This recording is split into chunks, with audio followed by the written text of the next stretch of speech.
پوری آب و تاب کے ساتھ جاری ہے۔ اسٹیج پر آپ اکابرین جمعیت علماء پاکستان کی زیارت سے مشرف ہو رہے ہیں، اور میرے سامنے والی جانب جو اسٹیج ہے اس پر آپ علماء اہل سنت کی زیارت سے اپنے قلوب و اذان کو معطر کر رہے ہیں۔ جنوبی لاہور کے منتظم اور تمام باڈی جمعیت علماء پاکستان کی قابل مبارکباد ہے کہ انہوں نے یہ باوقار اور پروقار تقریب سجائی۔ جمعیت علماء پاکستان اسلام کا ایک دوسرا نام ہے۔ سبحان اللہ۔ اہل سنت اسلام کی صحیح تصویر کا نام ہے۔ بہت سارے لوگ اس دھوکے میں مبتلا ہوتے ہیں کہ ہم مسلمان ہیں، اسلام کی بات کرتے ہیں، آپ اپنی جماعت کی بات کرتے ہیں۔ علماء نے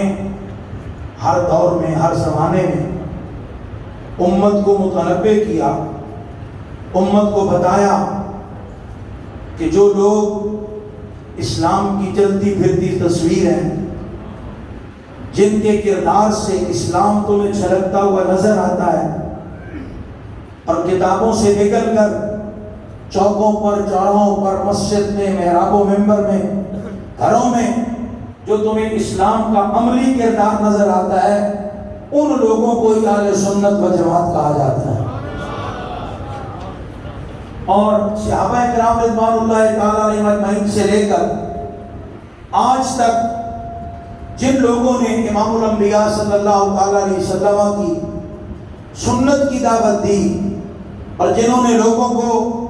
دامن محبوب کے قریب کیا اور امت کو بتایا کہ راہ نجات اور صراط مستقیم وہ سارے راستے گنبد خضرا کے وکیع کے قدمین تک جاتے ہیں، ان تمام لوگوں کو ہر دور میں،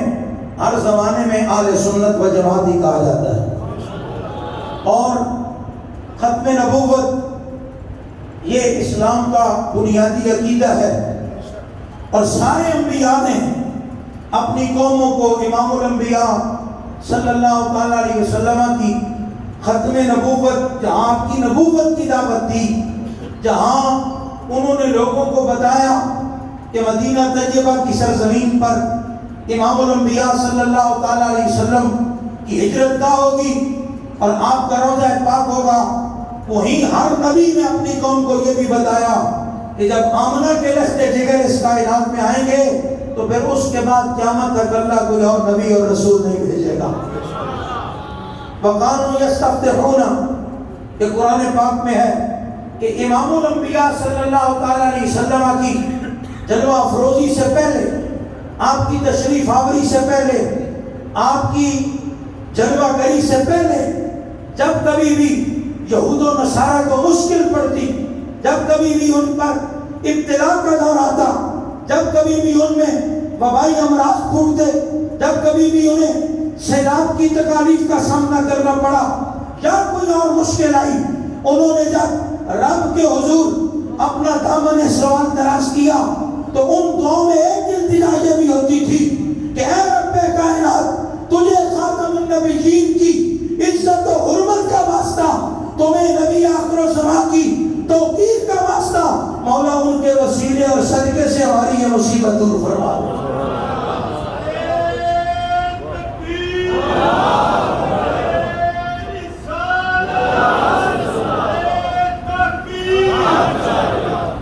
بس یہ یاد رکھیں،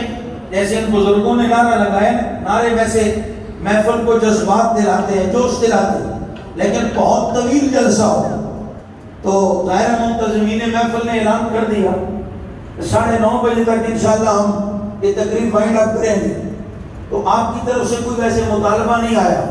حالانکہ آپ کی طرف سے مطالبہ آنا چاہیے تھا کہ اگر آدھا گھنٹہ لیٹ بھی ہو گئی تو ہم بیٹھیں گے، لیکن آپ خاموش رہے۔ تو نعرہ ایک دفعہ ہی لگائیں،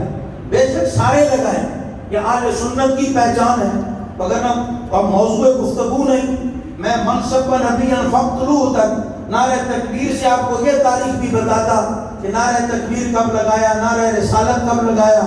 نعرہ تحقیق کب لگایا، نعرہ حیدری کب لگایا، نعرہ غوثیہ کب لگایا، تاجدار ختم نبوت کب لگایا، اور منصب نبی الفقر کب لگایا، اور لبیک یا رسول اللہ کا نعرہ کب لگایا، اور کیوں لگایا، اہل سنت نے سے اپنی پہچان کیوں بنایا۔ لیکن سنیے، امام الانبیاء صلی اللہ تعالیٰ علیہ وسلم کے ظاہری وصال کے بعد امت پر جو امتحان تھا، شاید 1400 سالوں میں امت اتنے بڑے امتحان سے کبھی بھی نہیں گزری۔ علماء نے لکھا کہ حضرت سیدنا صدیق اکبر رضی اللہ تعالیٰ عنہ، آپ کا جو جگر تھا نا یہ جل اٹھا، آپ کا کلیجہ امام الانبیاء کی جدائی میں جو ہے وہ جیسے گھوم دیتے ہیں اس طرح۔ بعض روایات میں یہ آتا ہے کہ ایک دفعہ سیدنا فاروق اعظم آئے اور کہا کہ حضور کی تشریف لے جانے کے بعد آج آپ نے گوشت تناول فرمایا، آپ کے منہ سے جو ہے وہ گوشت کی سمیل آ رہی ہے کہ جیسے گوشت کھایا ہو۔ تو صدیق اکبر کی آنکھوں سے آنسو جاری ہو گئے، فرمایا حضور کی جدائی میں جو میرا جگر درد محسوس کرتا ہے تو وہ میرے منہ سے جب سمیل آتی ہے تو لوگ سمجھتے ہیں ابو بکر نے گوشت کھایا۔ حضرت سیدہ فاطمہ الزہرا رضی اللہ تعالیٰ عنہ کا جو مرثیہ ہے امام الانبیاء صلی اللہ تعالیٰ علیہ وسلم کے وصال پر کہ اگر یہ مصیبت دن پر آتی تو وہ رات ہو جاتا، اور اگر یہ پہاڑوں پر آتی تو وہ ریت کے ذرات میں تبدیل ہو جاتا۔ نعرہ تکبیر، نعرہ رسالت، نعرہ رسالت، نعرہ رسالت، نعرہ تحقیق، نعرہ غوثیہ، تاجدار ختم نبوت، لبیک لبیک، منصب نبیًا منصب نبیًا۔ تشریف رکھیے، ہم جلسہ گاہ میں قائد جمعیت جانے سارے حضرت قائد ملت اسلامیہ امام شاہ احمد نورانی صدیقی محترم المقام حضرت صاحبزادہ ڈاکٹر ابوالخیر محمد زبیر صاحب الوری دامت برکاتہم العالیہ صدر جمعیت علماء پاکستان کی تشریف آوری پر دل کی اتھاہ گہرائیوں سے انہیں خوش آمدید کہتے ہیں۔ عرض کر رہا تھا کہ امام الانبیاء صلی اللہ تعالیٰ علیہ وسلم کا ظاہری طور پر اس دنیا سے وصال یہ اتنا بڑا صدمہ تھا امت کے لیے کہ شاید 14 صدیوں میں امت نے اتنا بڑا صدمہ نہیں دیکھا۔ لیکن اس کے باوجود مسلمہ کا فتنہ حضور کی زندگی میں شروع ہو چکا تھا، آپ کی ظاہری حیات میں شروع ہو چکا تھا۔ حضرت سیدنا صدیق اکبر رضی اللہ تعالیٰ عنہ نے خلافت سنبھالنے کے بعد جو خطبہ ارشاد فرمایا مسجد نبوی کے منبر پر کھڑے ہو کر، تو آپ نے اصحاب بدر کو جو حضور کے ساتھی میدان بدر میں آپ کے ساتھ تھے، آپ نے ان کے اعزاز و تکریم میں، ان کے پروٹوکول میں ان کی ریٹائرمنٹ کا اعلان کیا کہ کہا یہ جو اصحاب بدر ہے یہ آج کے بعد فزیکلی طور پر کسی جنگ میں شریک نہیں ہوں گے، ان کو وظیفہ مجاہدین والا ملے گا۔ انہوں نے قربانی بہت دی، رب نے قرآن کریم میں ان کے اعزاز و اکرام میں آیات نازل فرمائی، لیکن جب ختم نبوت کا مسئلہ آیا تو صدیق اکبر رضی اللہ تعالیٰ عنہ نے اپنا بنایا ہوا اصول اور اپنا بنایا ہوا قانون تبدیل کرتے ہوئے مسجد نبوی میں اعلان فرمایا کہ چاہے وہ بدری ہے یا غیر بدری ہے وہ مسلمہ کذاب کے مقابلے میں یمامہ کے لیے نکلے۔ اللہ اکبر۔ اس سے آپ کو اندازہ ہو جانا چاہیے کہ ختم نبوت کتنا عام ترین مسئلہ ہے اسلام کے لیے اور کتنی بنیادی اہمیت کا حامل ہے کہ جن کے لیے رب کائنات نے جنت کا وعدہ فرمایا اور خلیفہ بلا فصل جانشین مصطفیٰ حضرت سیدنا صدیق اکبر رضی اللہ تعالیٰ عنہ نے پہلے اعلان بھی کیا کہ یہ فزیکلی طور پر آپ کسی جنگ میں نہیں جائیں گے۔ وہ پھر جنگ یمامہ میں حاضر ہوئے اور 700 حافظ صحابہ جن کے سینے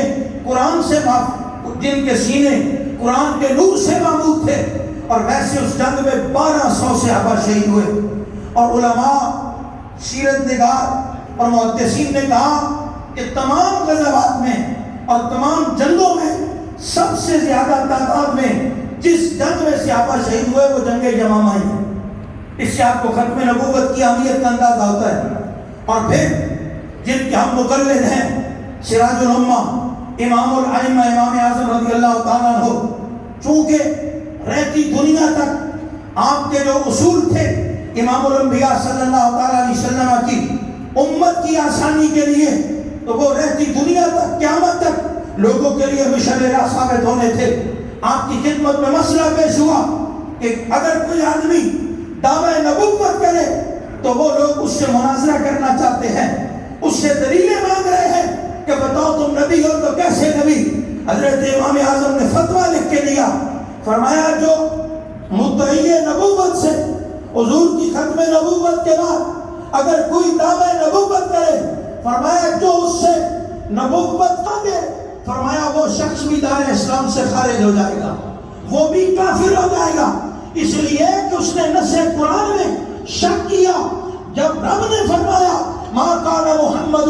ابا احد من رجالکم وللہ وخاتم النبیین وکان اللہ بکل شیء علیما، فرمایا اب رب کے اس صاف فرمان کے بعد ہمیں کسی دلیل کی ضرورت بھی نہیں، ہم بغیر دلیل کے مانتے ہیں کہ حضور خاتم النبیین ہے، حضور کے بعد کوئی نبی نہیں۔ سبحان اللہ،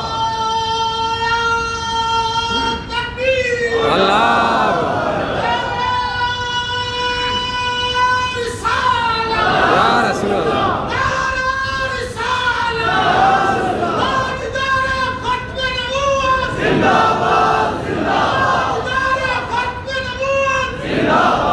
اور پھر جب لوگ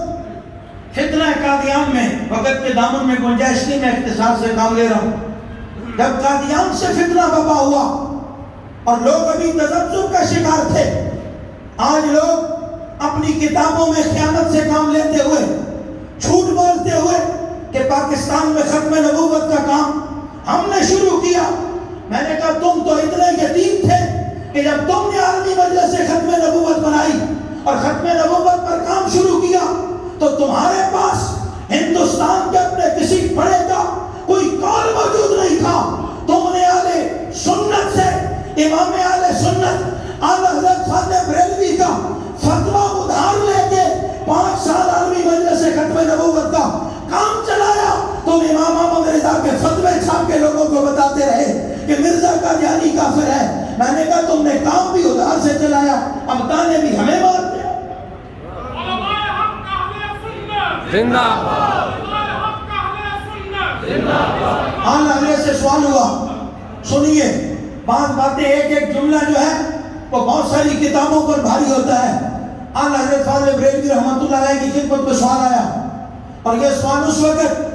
وقت باتیں بہت مشکل ہوتی ہے، وقت گزرنے کے بعد تاریخ میں تو بہت سارے لوگ 70 جلدوں میں ہم نے کتابیں چھاپ دی، فلاں کام کیا۔ میں نے کہا جب موقع تھا تو تم نے کچھ بھی نہیں کیا۔ اب 1938 میں اشرف علی تھانوی فوت ہوا، 1908 میں مرزا قادیانی واصل جہنم ہوا۔ مرزا قادیانی کا دوسرا مولوی اشرف علی تھانوی کا ایک مرید کسی جگہ پہ رہتا تھا، وہاں قادیانی نے ایک مسلمان عورت سے نکاح کر لیا، اور وہ علماء نے فتویٰ دیا کہ مسلمان اور کافر کا نکاح نہیں ہوتا۔ اس مرید نے اشرف علی تھانوی کو خط لکھا کہ یہاں یہ نکاح کا مسئلہ ہے، بتائیں قادیانی کافر ہے؟ مرزا قادیانی کے واصل جہنم ہونے کے بعد بھی اشرف علی تھانوی نے کہا فقیر ابھی اس کے بارے میں تذبذب کا شکار ہے، کفر اور اسلام کی بات نہیں کر سکتا۔ جب وہ ابھی تذبذب کا شکار تھے، خود اعلیٰ حضرت نہیں، اعلیٰ حضرت کے صاحبزادے حجت الاسلام الصارم الربانی لکھ کے جو ہے وہ قادیانی کا متعاقب اور مقابلہ کر رہے تھے۔ لاہور میں مولانا غلام قادر بھیلوی اور اس کے بعد خواجہ غلام دستگیر قصوری اسٹیٹ سیکرٹری صاحب بتا رہے ہیں کہ آپ کا وقت ختم ہو چکا، آخری بات سنیے۔ اعلیٰ حضرت کی خدمت میں جب یہ سوال آیا نا کہ انہوں نے کہا جی مرزا نبی تو نہیں کیونکہ حضور خاتم النبیین ہے، لیکن مجددیت تو جاری ہے، اصلاح امت تو جاری ہے، پیری فقیری تو جاری ہے۔ اگر مرزا یہ کہتا ہے میں مجدد ہوں، اگر مرزا یہ کہتا ہے میں مسلم امت ہوں، تو بتائیں پھر کیا ہوگا؟ پھر اگر وہ کوئی مانتا ہے، اعلیٰ حضرت نے صرف 2 لائنوں میں جواب لکھا، فرمایا مجدد ہونے کے لیے، مسلم امت ہونے کے لیے، پیر ہونے کے لیے اسلام شرط ہے، اور مرزا لعنتی مسلمان ہی نہیں۔ اور جب 74 کی تاریخ میں لاہوری قادیانی آئے تو انہوں نے قائد اہل سنت کی بارگاہ میں یہی جملہ عرض کیا، کہنے لگے حضرت آپ قرارداد پیش کریں، ہمیں اعتراض نہیں ہے، لیکن ان کے لیے جو مرزا کو نبی مانتے ہیں، ہم تو مرزا کو نبی نہیں مانتے، ہم تو اسے مجدد مانتے ہیں، ہمارا دعویٰ بھی یہ ہے کہ جو حضور کی ختم نبوت کا انکار کرے وہ کافر ہے. حضور کے بعد اگر کوئی دعویٰ نبوت کرے وہ جھوٹا اور کذاب ہے. ہم آپ کے ساتھ کھڑے ہیں. آپ اس سے کہاں سے یہ جملہ نکالیں, ہم آپ کی خدمت میں معقول رقم پیش کریں گے. آپ نے فرمایا بہت دیر کر دی, نورانی کا سودا ہو چکا ہے. کہا اتنی رقم زیادہ اور کون دے سکتا ہے؟ فرمایا ہم رقموں پہ, ریالوں پہ اور ڈالروں پہ نہیں بکتے, ہمارا سودا بارگاہ محبوب میں ہو چکا. سبحان اللہ, سبحان اللہ.